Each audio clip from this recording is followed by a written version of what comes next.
Hello guys! Ito nga, pabiyahe kami papuntang Bohol. Halika, samahan nyo kami. After 2 hours of waiting, finally, on board na kami.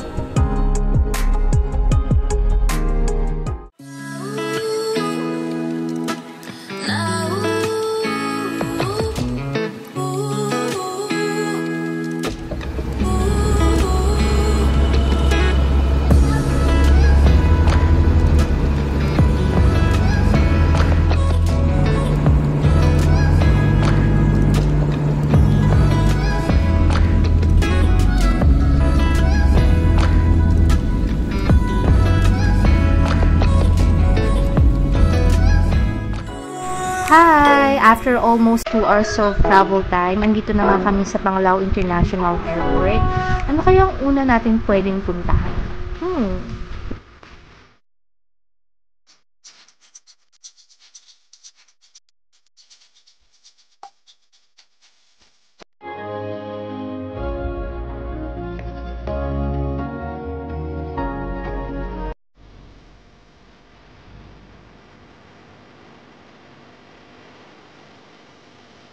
Nag-decide na nga kami na unang-unang puntahan ng Chocolate Hills habang hindi pa ganun kainit at hindi pa ka-crowded. We recommend na magdala na rin tayo ng sunblock at mga payong dahil na nga sa init ng panahon ngayon. And syempre, hindi na rin palalagpasin na makita ang overlooking na ganda ng Chocolate Hills. Bale, 214 steps ang kailangan akyatin, kaya make sure na may mga baon din kayong mga tubig. And by the way, hindi din kayo mahihirapan na pumunta ng Chocolate Hills since may mga van din sila na maghahatid sa inyo doon.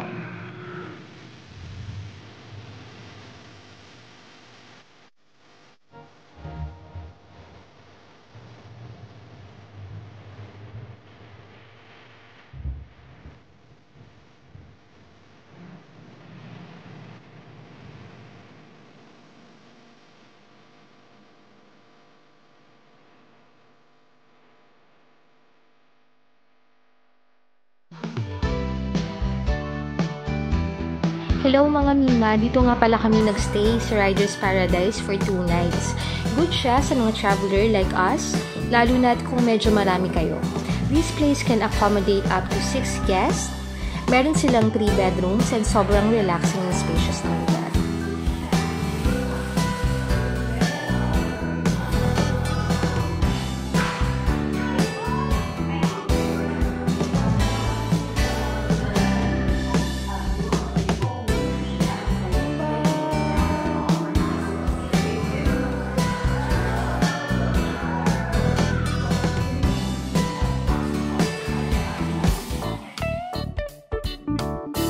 This place is just 6 kilometers away from the famous Alona Beach, also with shared pool.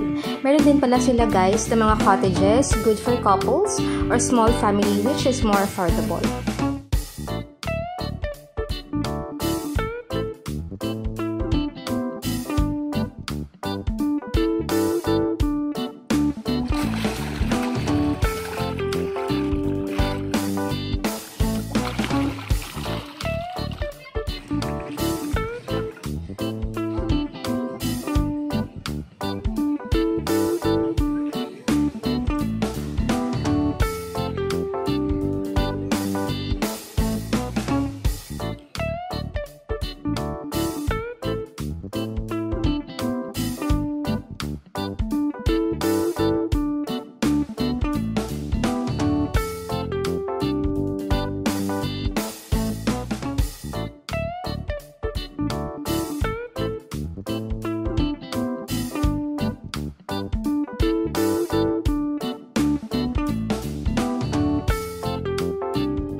On our second day in Bohol, syempre, hindi natin palalagpasin na hindi pumunta sa one of the popular tourist attractions, Bilar Man-Made Forest. It is a 2-kilometer stretch of planted mahogany trees.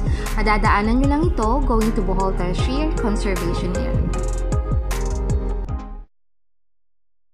And syempre, hindi ko pwedeng hindi namin puntahan ang isa sa mga tourist spots dito sa Bohol, ang Tertiary Conservation Area. For only 120 pesos entrance fee, may ikot nyo na ang buong lugar. Dito, makikita nyo ang one of the smallest primates in the world and are considered as endangered species na din. Please also be mindful habang nag-iikot kasi nocturnal ang mga tertiary. As much as possible, iwasan po natin ang mag-ingay.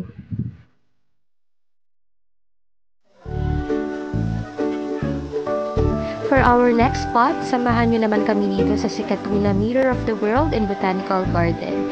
See the beauty of the world in one place, no quarantine, no visa, and no passports needed. Open siya daily from 7 a.m. to 8 p.m. Para sa entrance fees, depende sa oras na pagdating ninyo.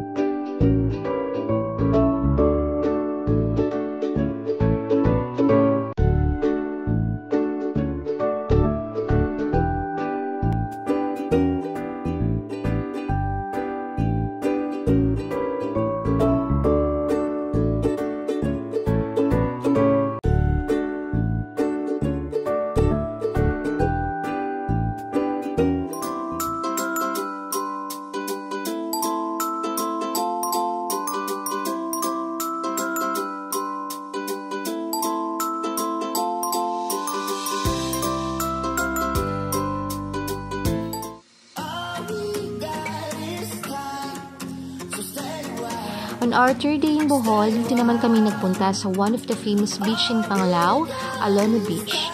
It is known for its white sand and rocky cliffs. Malapit din ito sa scuba diving and snorkeling spot, kaya for sure marami kayong may enjoy na activities dito ng family nyo.